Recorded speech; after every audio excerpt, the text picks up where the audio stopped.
Well, that, my friends, is what the kids these days are calling a teen takeover. And to be fair, not all of them end up with shootings and arrests and riots. But a lot of them do. But at the end of the day, this is what happens when a few bad apples ruin the fun for everyone. And now, the government, cities, private businesses, they are trying to figure out what the hell they are going to do about this. But actually, the problems here do not really revolve around these teen takeovers. It is much deeper than that. It is systemic, I would say. And it actually goes back years and years. And years of enabling and inaction. We dive into this insane story. I want to thank you guys so much for being here. If you enjoy this video, make sure to leave a like, subscribe to the channel, jump into the conversation in the comment section.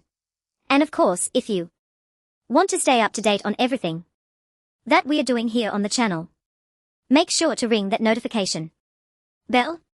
Alrighty, so if you have not seen it on social media, it has been wild on my algorithm over the past few months. Teens are organizing, quote unquote, large gatherings in public spaces like beaches, town centers, etc. via social media. And here are some of the flyers.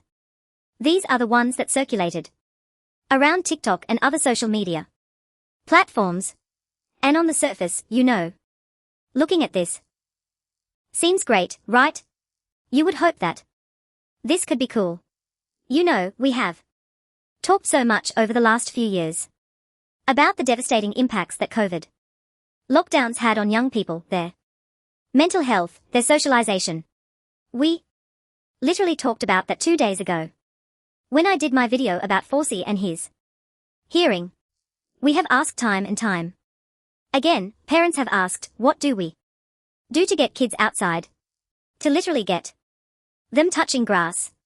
Well, how do we get them off of their phones? How do we get them to socialize and engage with community and other people? Well, young people figured it out for themselves, I guess.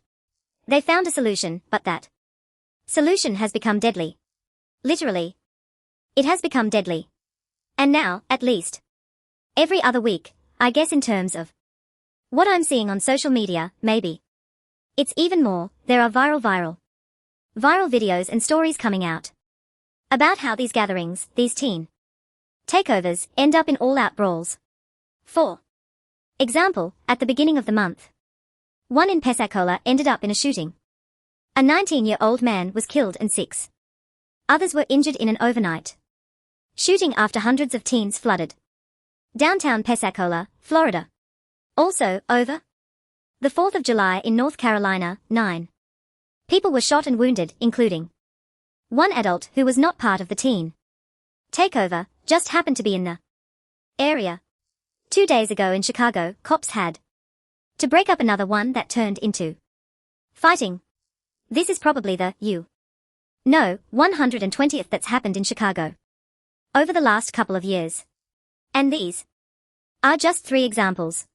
Obviously, if you watch the top of the episode, you saw the montage. That is what is happening. And so now, cities around the country are trying to figure out what the hell they can do to fix this problem. And so, the first thing they started doing, and this is actually something that Trump has even been doing with his local team in Washington, D.C. But they have started implementing curfews. And now, they are increasing drone usage and police presence. And they are even threatening to charge parents for their children's involvement if their kids are out past these curfews. And while on the surface, at least based on my read, all of that sounds smart, because obviously you have to do something about this. It's a good solution because people are literally being shot and killed. It might not fully address the root cause of what is going on here, because teenagers who are involved in this, organizing these events, these wholesome gatherings, they are saying that they have nowhere else to go. That arcades are outdated or too expensive, that movies are too expensive, that literally Everything is too expensive. And so, people argue that all of this is leaving kids in mostly underprivileged communities with nowhere to go and hang out after school. No third place, as many scholars like to call it. You know, you have your first place, your second place, you have home and work. What do you do in between the two? Where do you go and socialize and find community? That is your third place. They are saying that kids do not have that, hence why they wanted to create and have these block parties. And here are a couple Chicago teens explaining this rationale to their city council. There's so many pre-organizations that have so much funding, but it really doesn't do anything for the teens that need places to go after hours. We are not just asking for miracles or handouts. We are asking for opportunity that we deserve. And when you give us that, we don't just take it. We transform it. We belong in this city, and we need places so we can truly belong, and we can feel like we can heal. They took all the free spaces from us. And they expect us not to go to the beach or go downtown. But there's nowhere for us to connect or meet new people. After hours right now is what sparks time. That's when they are up. You can look at the data from TikTok, from all the social medias. They are up, they are out, and they are looking for something to do. So, they are looking for something to do. They want a place to connect and heal. And be with friends, whatever it is they are arguing to their city council. Now, some people agreed, like this commenter on TikTok replied to that video from NBC Chicago. I definitely think there should be more third spaces for teens and young adults, like skating rinks and arcades, etc.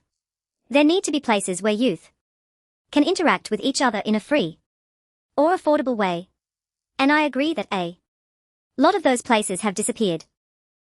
And I think that this is more relevant, and we see this more often. These young adult spaces have been transformed into adult spaces. So think about a Dave and Buster's.